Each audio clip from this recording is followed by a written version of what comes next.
In the hot seat, Attorney General Jeff Sessions testifies about his role in the Russian investigation. We're inside the hearing room. Hostage freed. North Korea releases an American student from captivity as former NBA star Dennis Rodman touches down in Pyongyang. Calling everyone to love, the Vatican releases the Holy Father's message for the first ever World Day for the Poor. We have a report from Rome. And back to his roots. Fun.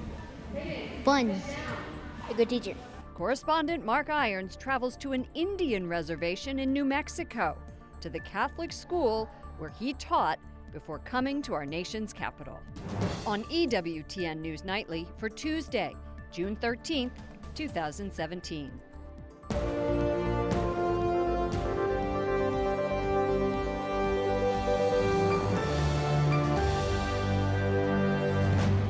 Good evening from Washington, D.C., and thank you to those of you joining us from around the world for news from a Catholic perspective. I'm Lauren Ashburn. Attorney General Jeff Sessions denies any connection with the Russians accused of interfering with the presidential election.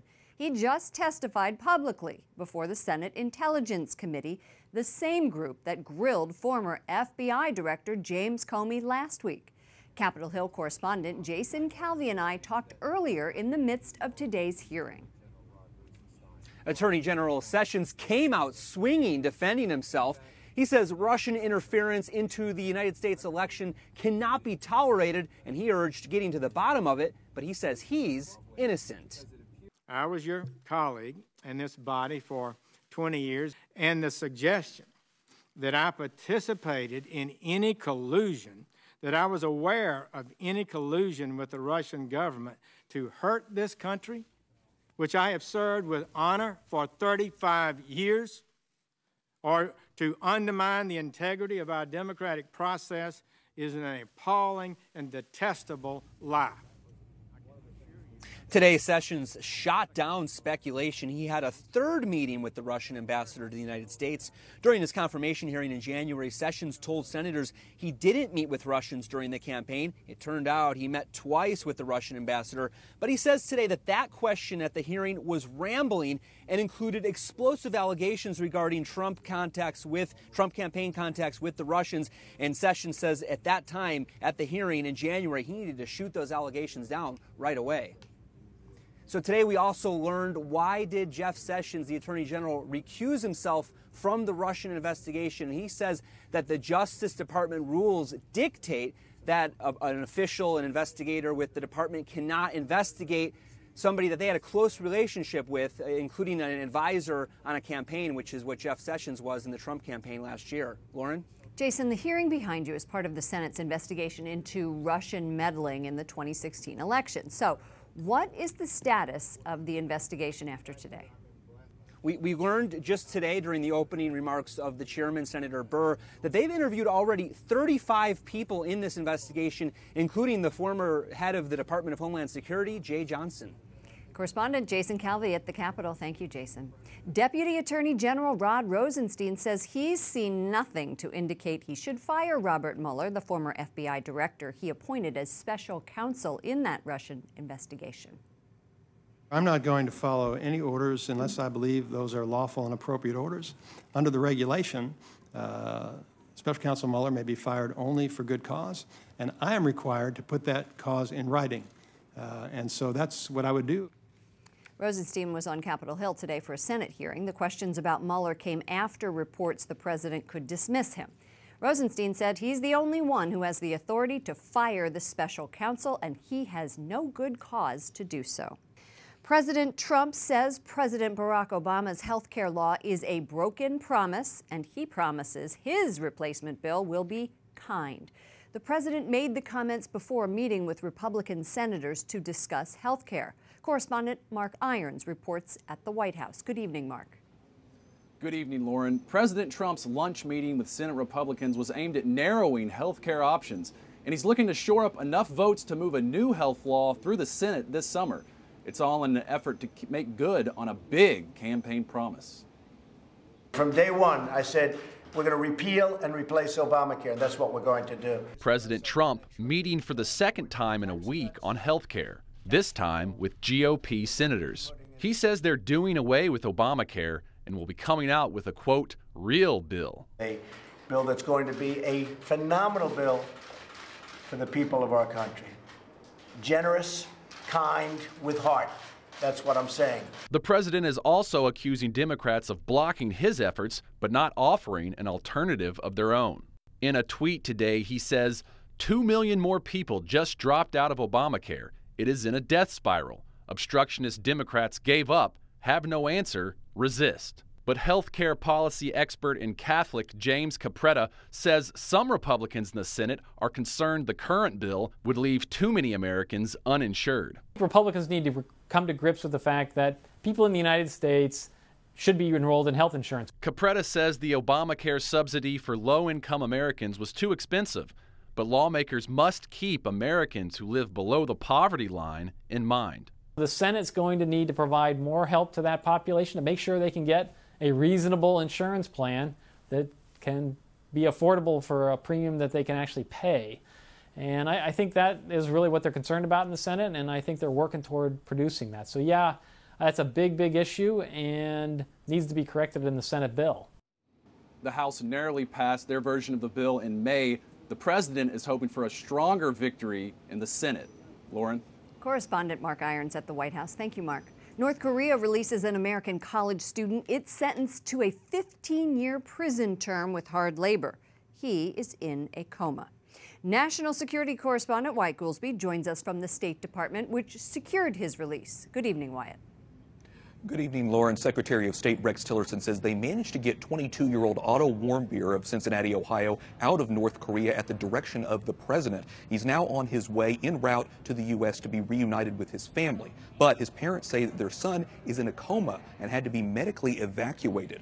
Warmbier has been in a coma since March of last year when he went on trial in North Korea for allegedly stealing a banner from an area not open to tourists. He was sentenced to 15 years in prison with hard labor after authorities accused him of committing acts against the state. The State Department officials here say they went through the Swedish embassy to secure his release. And we had difficulty, as you all are very well aware, in reaching him. We had to go through the government of Sweden, our protected power, in order to get any kind of information, and even then it was extremely rare. So we are grateful today that he is released and he is on his way back to the United States. Warmbier's release comes as former NBA player Dennis Rodman visits Pyongyang. Rodman is one of few people to have met both North Korean leader Kim Jong-un and President Trump, but Rodman said helping secure the release of Americans is not his priority. The State Department says Rodman's visit is in no way connected to Warmbier's release. The State Department does say, however, they are still working to secure the release of 3 other Americans and are in talks with the North Koreans about that. Today, Secretary Tillerson told senators on Capitol Hill that North Korea is now the most urgent and dangerous threat to the U.S., even more so than Russia. Lauren? I think it came as a shock, I know to me and many others, that Warmbier is in a coma. What is the family saying about their son's condition?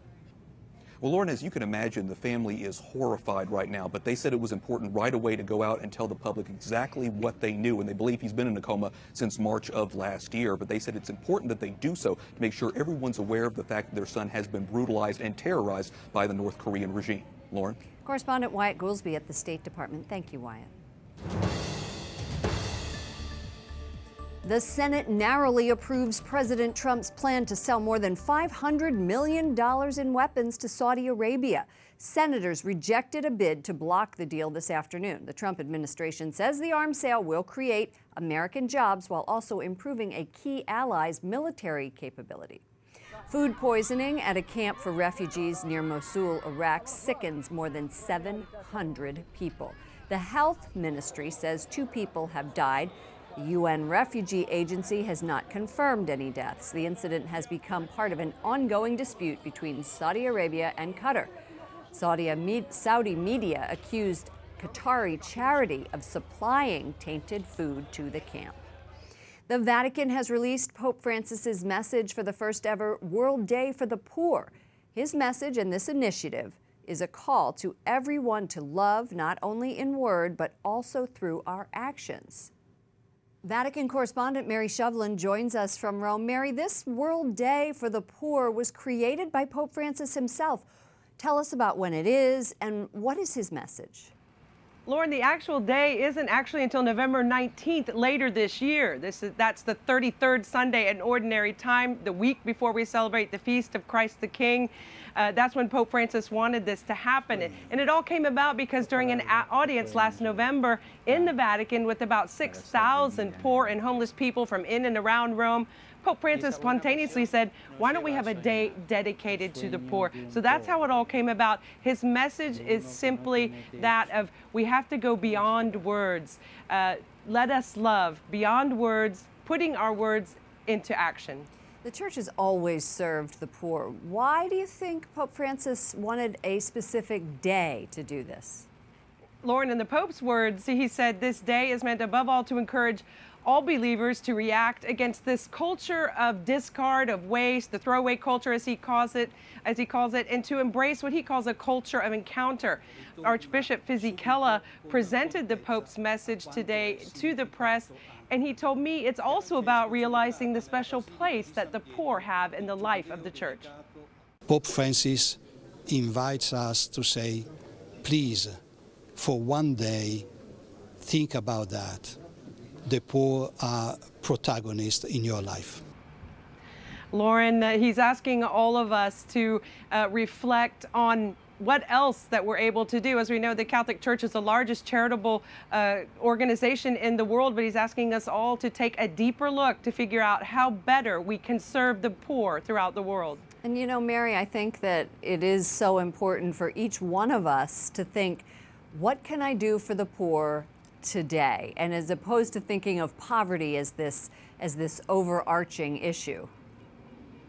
That's right, Lauren. I think the more we reflect on that, the more we see the poor as a resource for all of us, and the more we find concrete new ways to serve them. And in fact, Pope Francis, who will celebrate the Day of the Poor in November 19th, of his own initiative, he's going to invite the people at that Mass, about 500 of the poor, to lunch with him afterwards. So he's also inviting us to think, what more can I do, and find creative ways to love Christ and the poor. Mary Shovlin, EWTN News Nightly Vatican correspondent. Thank you, Mary. Thank you, Lauren. Coming up, religion and politics. Reverend Dean Nelson looks at a new attempt to influence government. And special guests who joined the Pope at his morning Mass.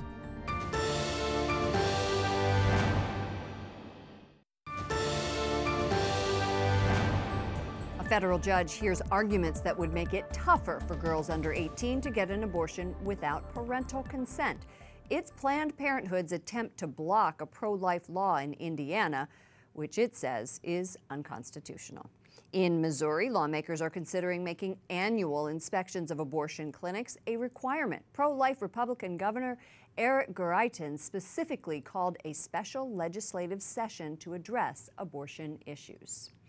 And a new study conducted before the 2016 election reveals clergy are more political than parishioners. And when it comes to the Catholic Church, political affiliation among clergy is evenly divided between Republicans and Democrats. The researchers behind this study, Partisan Pastor, the politics of 130,000 American religious leaders, say that this study is the largest list of religious leaders ever assembled. Joining us now is Reverend Dean Nelson, the chairman of the Douglas Leadership Institute, a network of faith-based leaders across the nation. Welcome to the program. Thank you so much, Lauren. It's great to be here. As a Baptist, do you believe that pastors are more political than their parishioners? It's a good question. You know, I think that they are at least as political as their parishioners. Last year, the Douglas Leadership Institute participated with distributing about 1.5 million nonpartisan voter guides throughout the country. And what we found is that oftentimes people that are in the pews want their pastors to be more vocal on issues. And so to the degree that pastors are interested in issues, to that degree they become political. Let's take a look at this New York Times story that was just published. They published an article, Religious Liberals Sat Out of Politics for 40 Years, Now They Want in the Game.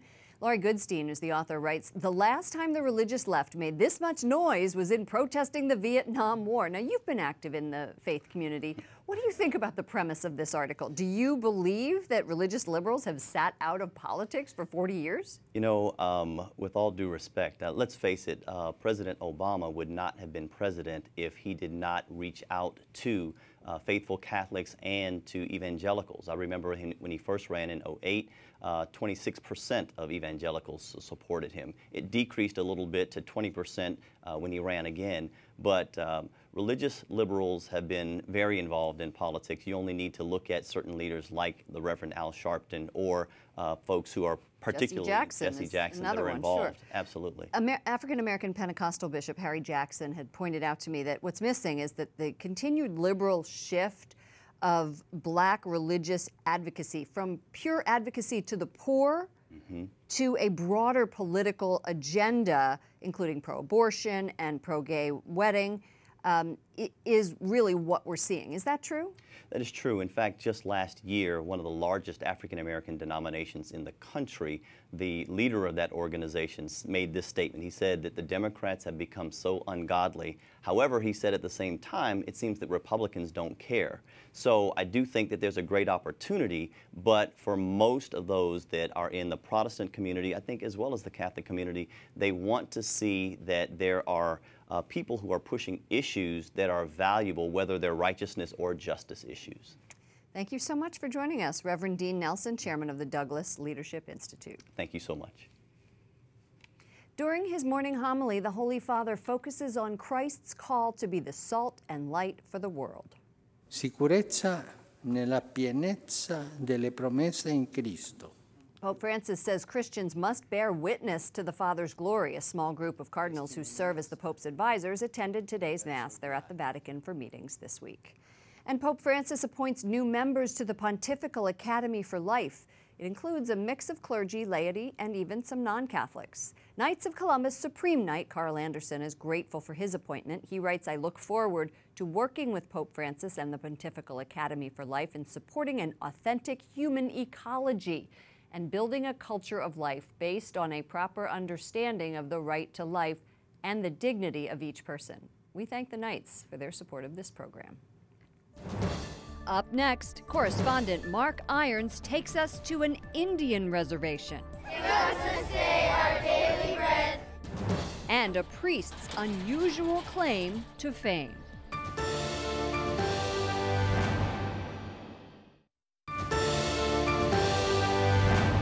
Today, the church honors St. Anthony of Padua. He was born in Portugal in 1195 and is one of the most famous disciples of St. Francis of Assisi, and he was a famous preacher and teacher. He was declared a saint by Pope Gregory IX.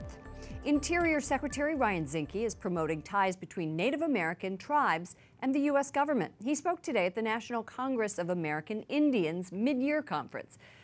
This year's theme is building our communities through our values. And tonight, we bring you a News Nightly exclusive on the relationship between the Catholic Church and Native Americans. Hundreds of years ago, Catholic missionaries traveled across North America carrying the faith and converting Native people. Correspondent Mark Irons began his career in New Mexico as a teacher and returns to the school where he taught to show us the impact of those early missionaries.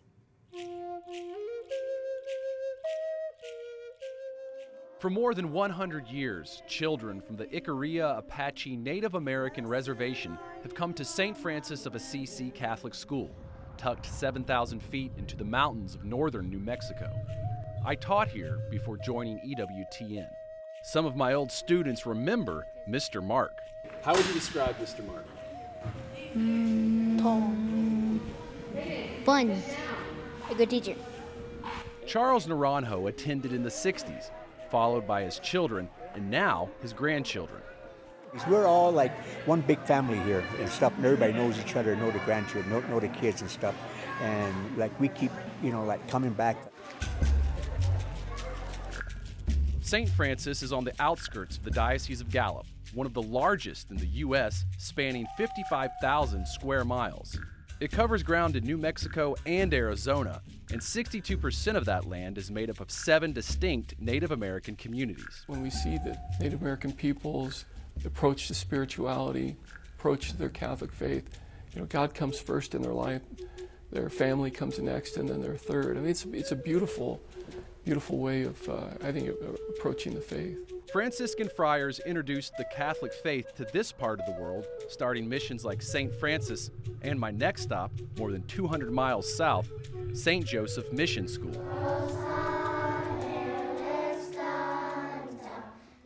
The Franciscans were the only Catholic clergy, or the only clergy period, in New Mexico and the Southwest from 1598 until the early 1800s. Father Jack Clark Robinson continues the tradition of his predecessors, Who were supposed to be who modeled their spirituality after the life of the famous 13th century Italian, St. Francis of Assisi.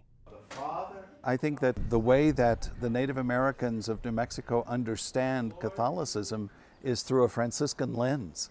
At St. Joseph Mission School, 90% of the students are Pueblo. Kurt Riley, a former student, is now governor of the Acoma Pueblo tribe.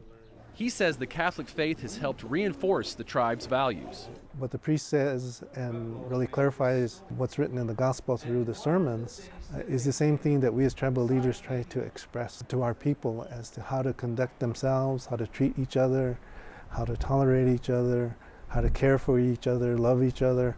The Catholic religion aligns very well with our own traditional upbringing. An eternal dwelling place. I drove 2 hours west of St. Joseph Mission to the thriving St. Michael Indian School, founded by St. Catherine Drexel in 1902. I like the small class sizes, and I like being able to go to Mass every week. Give us this day our daily bread, and forgive us our trespasses, as we forgive those who trespass. Tasba Shorty is a teacher here. She grew up in Navajo Nation with traditional Native beliefs sprinkled with sporadic Christian worship. After graduating from the University of Notre Dame, she came back to teach and converted. I was not Catholic, and I really got to know more of the Catholic faith actually being a teacher here, going to the Masses. It's just a welcoming environment. While St. Michael is fulfilling its mission, the diocese continues to face challenges. 73% of school students live at or below the poverty level, and alcoholism, a common struggle for Native Americans, plagues many families. And so we try to provide opportunities for 12-step programs, AA. Some of the other problems I saw when I taught at St. Francis, the water in town would sometimes run out, and the teachers lived in an old, run-down rectory, which has finally been replaced, but finding volunteer teachers to fill it is difficult. The challenge of finding sufficient staff every year does keep me awake many nights. Catholic education comes with a high price tag. Madeline Lyon, the St. Francis principal, says it costs $400,000 a year to keep the school open. And there are spiritual challenges. The church has been without a full-time priest, and Mass has only been celebrated 11 times since last summer. Still, the doors remain unlocked, carrying on the original mission of the Franciscans and opening a channel for the Native American children. Our task is to try and have them open to God's possibility and God's grace. Whether baptized or not, whether Catholic or not, God's grace is available for everyone. Mark Irons, or known in these parts as Mr. Mark, EWTN News Nightly. For the entire EWTN News Nightly team, to all of you around the world, I'm Lauren Ashburn. We're going to leave you tonight inside a New Mexico garage. Father Matthew Keller, a former mechanic, is using his love for cars to help seminarians. The priest restores hot rods and donates them to charity. He's been working on a 1969 Pontiac Firebird. It's being raffled on Saturday. You can find more information right now on our Facebook page. I will see you again tomorrow. Good night and God bless.